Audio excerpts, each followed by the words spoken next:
Yo everybody, me and Buster Green. So in today's episode, I want to talk about the death of hand-drawn animation, what an animation cell is, and how somehow the goddamn Samurai Pizza Cats of all things brought him back this week.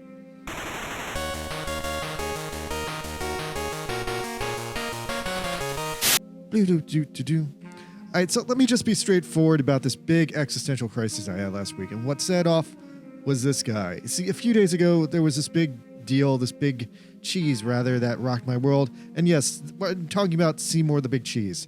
He arrived straight out of my nightmares and declared that he was going to try one last time to take over Little Tokyo. Now, if you don't know this guy, this is Seymour the Big Cheese, an epic, terrifying villain from my childhood, and seeing him again really set me off. Not because he was so scary or traumatic, although he did once try to legally redefine everyone's gender, causing a widespread panic. That's a really horrible thing to do. You should never do that. Anyway, you might be confused by this guy. Is he a fox? Is he a rat? He's overall a very complicated character. In the original Kyato Ninja Teyande, he's an evil fox named Kun no Kami, but in Samurai Pizza Cats, they dubbed him over to be a rat, which makes a lot more sense for cats to fight a rat. I'm also suddenly reminded of...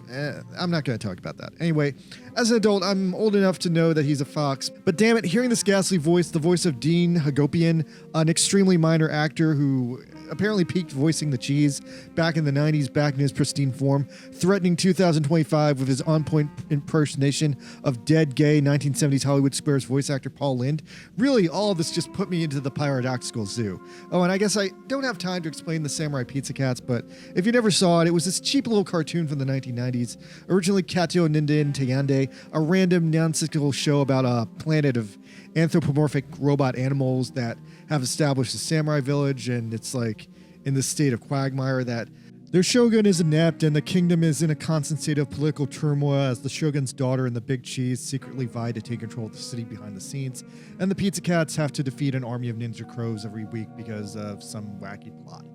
Anyway, they threw it onto 1990s network TV to fill the impossible void left behind by the original Ninja Turtles when they went off the air. But the twist of the show, what made it famous and infamous, was that the English dubbers who dubbed it had no script. So they just dubbed the script over based on what they thought the characters were doing on the screen. And that ironically made it a much bigger deal and a much funnier show than the original weird Japanese show it was based on. In many ways, Samurai Pizza Cats has gone down in history for being maybe the first and maybe only official instance of an abridged anime being put directly on TV. But yeah, so I saw this guy again, and what set me off not seeing him again was just like the mental fog of holy fuck, how is he back? What am I looking at? Because he's back, but he's here with this clean vintage animation look. And at first I thought, okay, they just took some clips of the old show and redubbed them. It had to be a redub, right? But then the cheese, a total very cheese move, broke the 4:3 barrier of the original Samurai Pizza Cats cartoon. Now, I've seen anime play with the 16:9 aspect ratio before, but this definitely is not a gag that we would have gone for in 1991. Seeing the Samurai Pizza Cats break through the 4:3 wall made me realize, okay, this might be new Samurai Pizza Cats animation, but holy shit, it looks absolutely perfect. And why does it look so perfect? How does it look so perfect? What crazy weird trick have they used to recreate the 1990s Samurai Pizza Cats perfectly? Like, the color is perfect, the timing is perfect, and while it's quite hard to nail it down, the original Samurai Pizza Cats were made with cell-painted animation, and cell-painted animation always had this desaturated look where the colors just look a little bit duller because, you know, it's ink on paint. But it's interesting here that this animation also has no decay on it, so it's got to be new. Because even when you transfer an old show like this to Blu-ray, there's always a certain bit of decay over the years, a little bit of dust, a little bit of scratches here and there. And yeah, when I was making the Mune Busters, I really struggled to capture that unmistakable look of 1990s anime. But even then, there are certain limitations on digital animation that I was just never able to overcome. And at the same time, the infrastructure to create cell animation nowadays is kind of just no longer there. So anyway, let's hear the cheese out. He's announcing a new Samurai Pizza Cats video game. The first one since the bad one on the NES I was never able to finish as a child. Maybe I should play it again now. Anyway, so the video game, it looks so-so, but I'm so excited at the prospect of vintage animation used that I just instantly order it. But then a few days later, I get an update that makes me all the more shocked. The official Twitter channel for Tatsunoko starts really hyping up this game and explaining both in English and Japanese the shocking twisted origin of this game. See, the new Samurai Pizza Cats trailer that I was so enthralled by was brand fucking new hand-drawn animation painted on animation cells, and it's the first time this has happened in Japan in over 10 years. A surprising recovery for Tatsunoko's Twitter page that had mostly just been treating their content as museum pieces up to now. There was no fucking shortcuts, no fucking tricks here used. They just did more hard work than anyone's done in 20 damn years to bring back the Samurai Pizza Cats. And more than that, as far as I know, this entire brand new Samurai Pizza Cats video game is also fully hand-drawn, making it kind of a weird Japanese answer to this obscure indie game Cuphead.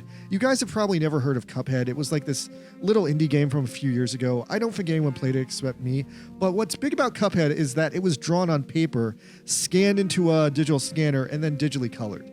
And so Cuphead eventually got this joke Guinness record for having the world's largest amount of hand-drawn animation in a video game. And now I wonder, is Samurai Pizza Cats potentially trying to usurp and steal that record? But yeah, the Samurai Pizza Cats game is actually even more complicated than even Cuphead, because this is actual real cell animation painted with actual animation paint, whereas Cuphead was pencil sketches scanned into a computer and painted digitally. Now, I didn't even know you could still buy animation paint, which is one of the big reasons that cell animation stopped. I don't know where Tatsunoko got the paint to paint this. Did they commission it? Were they just holding on to paint for 20 years? It's a rhetorical question, but Tatsunoko is one of the oldest studios in Japan, so they definitely could have just been holding on to a big hoard of animation paint for the past 20 years. Okay, I'm done talking about the Samurai Pizza Cats, so now I'm just on a hot tangent about cell animation. What the fuck happened to cell animation? Why don't people make cell animation anymore? And could you make cell animation today if you wanted to? So yeah, that was the next thing I thought about. Today, just for a laugh, I contemplated this big problem that Hideakki Anno just faced in 2020. Hideakki Anno wanted to make hand-drawn animation on cells, and he had a really hard time doing it. Now, could I do that? I wondered to myself. Sitting in America right now, it didn't seem possible because I don't have anywhere to buy animation cells, and more to the point of the problem, a fairly lucrative aftermarket for old animation cell collectors have made buying fresh cells extremely difficult. After a full day's search, I did apparently find out that I guess I can buy cellophane paper on Amazon, which I think is the same kind of paper used to make an animation cells. As far as I understand, animation cells are just acrylic plastic paper, so if I buy that, I can turn the paper into animation cells. I guess then the next step was I would need an animator's table and some sort of animation paint. But it's crazy how much the world has changed since when I was a kid, because when I first started making videos as a small child, I made them in Mario Paint attached to a VHS recorder. And yeah, then I wondered, can I get VHS tapes? That would also be a challenge, but apparently Amazon again, still sells 1990s vintage blank VHS tapes, just at about 3 to 4 times their original 1990s price. Which now I'm curious if they're possibly defective after just sitting in an Amazon warehouse all this time. Anyway, back to Evangelion. When Shin Evangelion 3+1 Thrice Upon a Time came out, it was the long-awaited conclusion to the epic Evangelion anime, which has technically never ended well since 1994. And because of mixed media, low budgets, and the original ending of the last episode of Evangelion, Anno wanted to capture some of that crazy low-budget energy he used to have. So for this final Evangelion movie, and to this end, Anno drew a short, hand-drawn sequence of Shinji on a beach for the final, ending of the film. But even after compositing this, a greater problem arose: how to actually transfer hand-drawn animation into film. Now, personally, I think Anno overdid it a little, but there's only one way for him to do it. When I talked about Cuphead before, Cuphead had paper-drawn animations scanned digitally in a, $20 scanner. Anno, meanwhile, wanted to composite the animation in the traditional 1990s style, and so forced into a corner, he had to go crawling back to his old boss Hayao Miyazaki to borrow Studio Ghibli's museum-quality animation cell camera. Now, the animation cell camera is a device that I know of theoretically. I can see one in this clip, and I know of how one works, but it's hard for me to explain this because I know how it works better in my brain than I would if you put one in front of me. The device was pioneered by Disney in the 60s, and it's basically like this dramatically large machine that you can insert layers of animation into. And then at the top of it, it's shaped kind of like a pyramid. At the top of it is like a camera, and it's this very huge machine. I want to say on average they like are about 9 feet tall. And if I had to take a guess, the Studio Ghibli one in Japan might have been the last functioning one on Earth, but maybe with the Samurai Pizza Cat things, Tatsunoko might have had one too. I don't know how many of these things are still out there, but they're rare. Anyway, Anno ended up renting the machine from Studio Ghibli just to make a few seconds of animation of Shinji sitting on a beach. Now, back to the Pizza Cats game, that seems to be a much huger endeavor where they have severely recreated both minutes of new Pizza Cats animation and seemingly drawn the whole game on painstakingly hand-painted cells just to give it that real 1990s anime look. And those two stories behind us, I want to talk about this traumatic incident from my childhood. It's the day that cel-drawn animation died and the weird way that all sprawled out, because I want to mention something that dates me, and I suppose even more than the fact that the Samurai Pizza Cats were a core childhood memory of mine was the fact that I graduated high school in 2004. And I want to think that most of you guys are adults. If you're not, being an adult sucks. And as a result, you might have felt something of like a dramatic shift between your status change of your life when you're being a child in high school and any point beyond that where you're an adult with a certain level of freedom. But what dates me is when I graduated high school in 2004, there was this horrible shift in the animation industry. Something just broke and it was never quite fixed. So for the rest of this video, I've tried to figure out what actually happened. Leading into the 2000s, there was this major shift, I guess, that started in America with people moving away from traditional hand-drawn animation.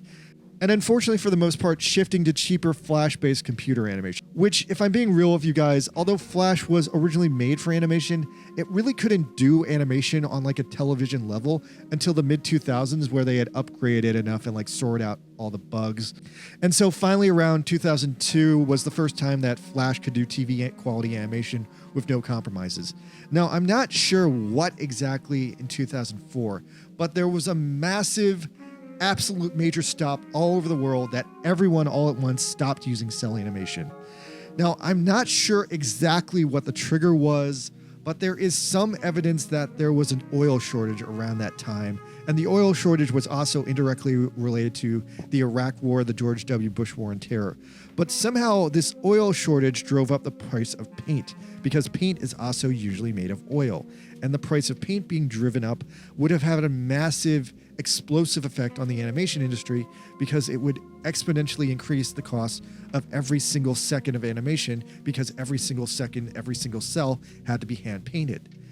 The fact this just so happened to coincide with me leaving high school and facing the realities of adulthood for the first time was potentially something that scarred me deep down inside on like a deep subconscious level, because not only was my childhood suddenly over, but animation as a whole just started looking worse all across the board. And I'll be real, even the finest digital animation can just never hold up to the fidelity that cel-drawn animation has. Like for me, like if you show me the best digital animation and the worst like cel-drawn animation, I don't know, just maybe it's me being nostalgic, but I'd rather have the cel-drawn animation. For me personally, the difference in quality has been an issue that I've just been trying to figure out how to overcome in my professional career for literally years. It's this impossible problem I can never just figure out, that stuff in the 90s looked great and stuff nowadays just doesn't look as good because the quality is gone and it's never coming back because no one ever wants to do the work. In 2004, somehow all around the world, everyone just stopped painting cells. Cell animation completely died out all at once. All the big studios switched over to Flash, Maya, or some other proprietary program to make their animation. Now, I found some quick information about what happened, and while I don't have an exact confirmation or exact details, aside from the unconfirmed rumor of the spike in paint prices, I did find an additional rumor that a certain manufacturer of paint for animation shut down, resulting in the industry literally being blocked off from continuing cell animation. And I still to this day don't know exactly what the reason was, so if you guys have any more insight on this, leave a comment. But around the world, all at once, in 2004, all the major studios switched one by one from cells to digital. Here's basically the data I was able to figure out about how that actually happened. Disney, fair enough, was actually one of the first studios to switch over, and they switched over early. Their last cell animated show was Buzz Lightyear of Star Command, ironically enough, and then cinematically, it's a lot more murky. Little Mermaid was their last start-to-finish cell animated project by the main branch Disney studio, but then Disney had subcontractors. DuckTales the movie was done in cells after that, mostly by overseas contractors. Technically, Hunchback of Notre Dame 2 in 2002 was their last commercial release using cell animation start to finish, but everyone's forgotten about that movie because it's kind of trash. And then even more technically in 2011, the Winnie the Pooh movie apparently used cell animation in extremely minor instances all throughout itself, and that was the last time cells were used anywhere at all at Disney. Meanwhile, over at Fox, The Simpsons switched over permanently at 2002 after some early experiments with digital animation before that. King of the Hill was the last Fox show to switch over in 2004. Over at Nickelodeon, they mostly switched over at 2003, and the switch can be noticeably seen in episodes of Cat Dog and SpongeBob. Cartoon Network also switched over before that in 2002, with the change being visible in Powerpuff Girls. Whatever Happened to Robot Jones was their last full cell animated show, and Ed, Edd and Eddy was their last holdout, still being animated in cells in 2004 when they were forced to switch over because cells stopped being available. Now, meanwhile, in Japan, it's completely more complicated because in the Japanese anime industry, there were a lot more holdouts who were vehemently against using digital and who wanted to keep using cell. But yeah, as far as I can figure out, in Japan, the main reason people switched over was because of the easiness of using digital and because there was that one paint manufacturer that went under. Same thing in Japan. Once again, Studio Ghibli of all studios, the biggest studio, was actually the first studio to switch over. Their last hand-drawn movie was Princess Mononoke in 1999. Then there was Sunrise. Sunrise had a few cel-drawn animes. Their last big one was Cowboy Bebop, but there's a few episodes of Bebop were animated digitally, which are interesting because those digital episodes had to match the cel-drawn episodes. The last cel-drawn Gundam show was Turn A Gundam, which hit extra hard because of its standing as the last canonical series in the Gundam timeline. The next show, Gundam Seed, was the first to be produced digitally, and producing it digitally was actually advantageous because then they were easily able to upraise it to HD a few years later when HD became a thing. The Pokemon anime was also a big deal. They switched over during the Advanced generation, but then they continued making the movies on cells until 2006 when they finally weren't able to continue that. The last cel-drawn Pokemon was Pokemon 2006, the movie Pokemon Ranger. And so the last hand-drawn anime movie in all of Japan was actually Satoshi Kon's Millennium Actress. And the last full cel-drawn anime was Astro Boy by Tezuka Productions in 2004. Once again, 2004 keeps holding up as this absolute date where just cel animation was impossible to continue all around the world. And the last anime in Japan to use cells, period, was Saze-san, a super long-running animation made by Fuji TV that's actually been airing continuously since the 60s.